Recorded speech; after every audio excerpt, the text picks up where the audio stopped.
सर्व परिवर्तन करने और कराने की उमंग उत्साह में उड़ने वाले बच्चों को साथ साथ बाप दादा को सच्ची दिल का समाचार देने वाले सच्चे दिल वाले बच्चों को विशेष दिलाराम के रूप में, बाप के रूप में, शिक्षक के रूप में, सदगुरु के रूप में पदम गुना याद प्यार और नमस्ते।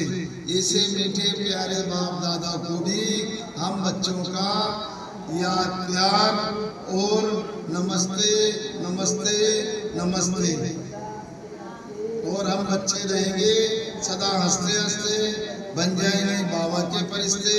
शुक्रिया बाबा शुक्रिया, तहे दिल से शुक्रिया, हर हाल में शुक्रिया। और आज का वरदान है भटकती हुई आत्माओं को यथार्थ मंजिल दिखाने वाले चैतन्य लाइट माइट हाउस भवन। भटकती हुई आत्माओं को यथार्थ मंजिल दिखाने वाले चैतन्य लाइट माइट हाउस भवन। किसी भी भटकती हुई आत्मा को यथार्थ मंजिल दिखाने के लिए चैतन्य लाइट माइट हाउस बनो। इसके लिए दो बातें ध्यान रहे। कौन कौन सी? पहली बात तो है हर आत्मा की चाहना को परखना। जैसे योग्य डॉक्टर उसको कहा जाता है जो नब्ज को जानता है, ऐसे परखने की शक्ति को यूज करना। और दूसरी बात है सदा अपने पास सर्व खजानों का अनुभव कायम रखना। सदा यह लक्ष्य रखना कि सुनाना नहीं है, लेकिन सर्व संबंधों का, सर्व शक्तियों का अनुभव कराना है। और आज का स्लोगन है दूसरों की करेक्शन करने के बजाय एक बाप से ठीक कनेक्शन रखो।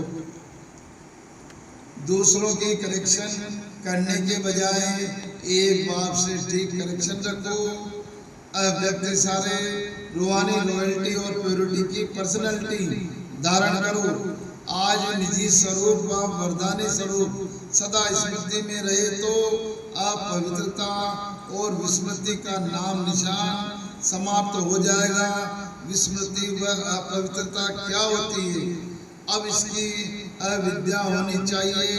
और यह संस्कार व स्वरूप आपका नहीं बल्कि आपके पूर्व जन्म का था। अभी आप ब्राह्मण हो, ये तो शूद्रों के संस्कार व स्वरूप है। ऐसे अपने से भिन्न अर्थात दूसरे के संस्कार अनुभव होना, इसको कहा जाता है न्यारा और प्यारा। और आज मंडी का सार है शिक्षा के साथ क्षमा और रहम को अपना बना लो।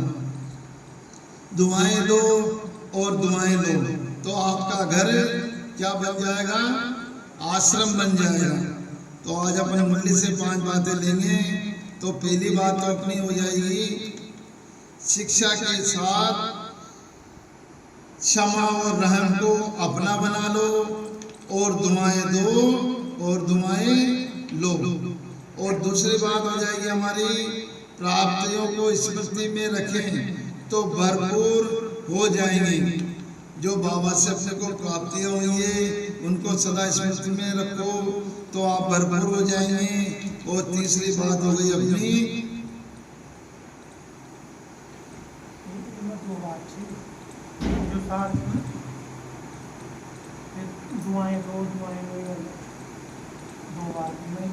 और तीसरी बात हो गई अपनी दुआएं लो और दुआएं दो। ये दूसरी बात हो गई। और तीसरी बात हो गई अपनी प्राप्तियों को स्मृति में रखो तो ये भरपूर हो जाएगी। और चौथी बात हो गई हमारी भटकती हुई आत्माओं को यथार्थ मंजिल देने वाले लाइट माइट हाउस भवन। और पांचवी बात हो गई दूसरों की करेक्शन करने के बजाय एक बाप से कनेक्शन ठीक रखो। तो हमारी आज की मुरली की 5 बातें हैं। तो पहली बात हो जाएगी शिक्षा के साथ क्षमा और रहम को अपना बना लो। दूसरी बात हो गई दुआएं दो और दुआएं लो तो आपका घर आश्रम बन जाएगा। तीसरी बात हो गई प्राप्तियों को स्मृति में रखे तो भरपूर हो जाएंगे। और चौथी बात हो गई भटकती हुई आत्माओं को यथार्थ मंजिल दिखाने वाले लाइट हाउस भव। और पांचवी बात हो गई दूसरों की कनेक्शन करने के बजाय एक बाप से कनेक्शन रखो। और आज है रविवार, तो रविवार का सम्मान है। मैं मास्टर ज्ञान स्वरूप आत्मा हूँ और आज चौथा रविवार हो गया। तो चौथा रविवार को बाबा डॉक्टर और मैं आत्मा उनकी मरीज। और आज का व्रत है अभिमान व अपमान से मुक्त। ओम शांति।